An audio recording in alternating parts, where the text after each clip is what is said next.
Latest खबर ये है कि कतर और इजरायल की आपसी दुश्मनी के कारण अब इनके बीच में आकर भारत फंस गया है। पिछले हफ्ते हमने बताया था कि इंडियन नेवी के 8 रिटायर्ड नेवी पर्सनल्स को कतर ने डिटेन कर लिया है। इस सारे रिटायर्ड नेवी डिटेरेंस पिछले 3 महीने से कतर में डिटेन किया गया है। रिपोर्ट के मुताबिक ये सारे रिटायर्ड ऑफिसर्स कतर के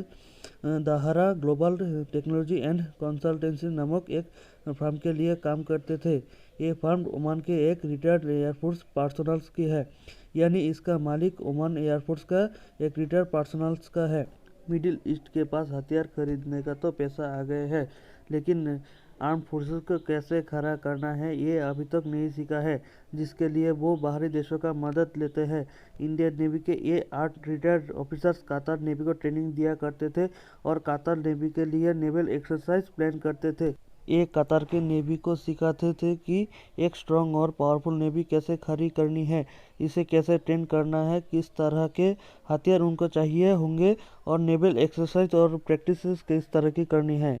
अब सोचने वाली बात यह है कि इंडियन नेवी के रिटायर्ड ऑफिसर्स को ये ट्रेनिंग दिया करते थे, तो इनको अरेस्ट क्यों किया गया और इनके ये जो आरोप लगे हैं वो कितने गंभीर है कि भारत सरकार के दखल के बाद भी कतर इनको रिलीज नहीं कर रहे हैं, इन्हें भारत को नहीं सौंपा जा रहा है। इसको ऊपर एक रिपोर्ट पे सामने आई है जिसको कंपाइल किया है टाइम्स नाउ ने, और उन्होंने कतर की लोकल मीडिया सोर्सेस के हवाले से ये सारे डिटेल इकट्ठा किया है। रेफरेंस के लिए आपके स्क्रीन के ऊपर टाइम्स नाउ के आर्टिकल का स्क्रीनशॉट है जिसका टाइटल है why has Qatar kept 8 x Indian navy officials in solitary confinement, यानी कतर ने आखिरकार भारत के 8 रिटायर्ड नेवी ऑफिसर्स को अभी तक क्यों डिटेन करके रखा है और इसके पीछे का क्या कारण है। टाइम्स नाउ के रिपोर्ट के मुताबिक कतर की जो लोकल मीडिया है, लोकल सोर्सेस की खबर निकल के आ रही है, जिसके मुताबिक कतर ये आरोप लगा रही है कि ये जो 8 इंडियन नेवी के जो रिटायर्ड ऑफिसर्स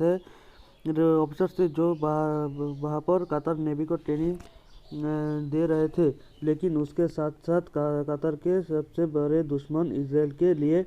जासूसी करने का काम कर रहे थे। यानी इनके ऊपर आरोप ये है कि कतर आर्म फोर्सेस की खुफिया जानकारी इकट्ठा करते थे और इजराइल की खुफिया एजेंसी को दिया करते थे। इसी आरोप के चलते कतर की सिक्योरिटी एजेंसी ने 30 अगस्त की आधी रात के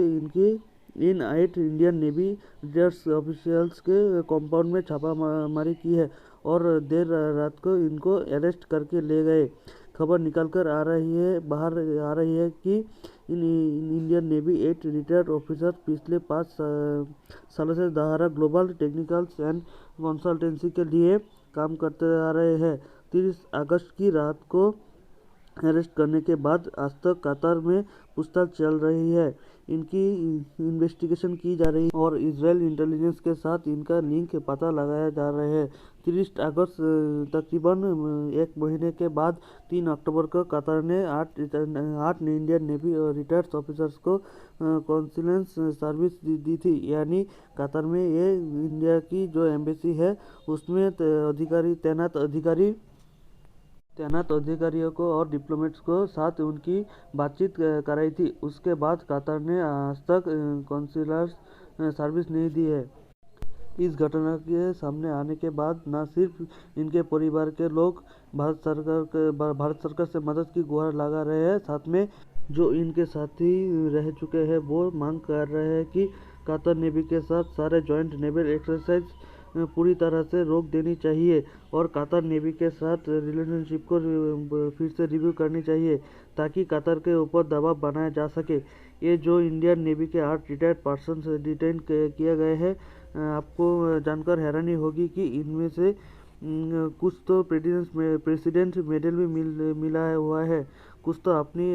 एक्टिव मिलिट्री सर्विस के दौरान बहुत ही इम्पोर्टेंट पोस्ट के ऊपर भी रह चुके हैं, यानी कि ये इंडियन नेवी की डेकोरेटेड ऑफिसर्स भी रह चुके हैं। इन सबको कतर से भारत वापस लाना न सिर्फ भारत के आत्मसम्मान की बात है ये, बल्कि हमारे लिए सिक्योरिटी चैलेंज भी है। इन सबके इजराइल के लिए जासूसी करने का कतर के पास कोई ठोस सबूत है तो कतर पेश करे। मेरे ख्याल से भारत सरकार को भी अब इंडियन रिटायर्ड पर्सनल को रेगुलेट करने के लिए कोई नया कानून लाना चाहिए ताकि वो अपने रिटायरमेंट के बाद 2-4 पैसों के लिए ऐसे विदेशों में जाकर किसी भी विदेशी सेनाओं को ट्रेनिंग ना करे, ना ही वहाँ पर जाकर लेक्चर दे। इंडियन आर्म फोर्सेस में जो उन्होंने सीखा है वो किसी दूसरे देश की सेनाओं को ना सिखाए, फिर चाहे वो फ्रेंडली कंट्री हो या फिर एनिमी कंट्री। खैर, आपको क्या लगता है कि जो 2-4 पैसों के लालच में आकर कुछ रिटायर्ड पर्सनल दूसरे देश की सेनाओं की ट्रेनिंग करने लगे हैं, कि आप भारत सरकार को रोक देनी चाहिए? हाँ या फिर ना, नीचे कमेंट करके ज़रूर बताएं।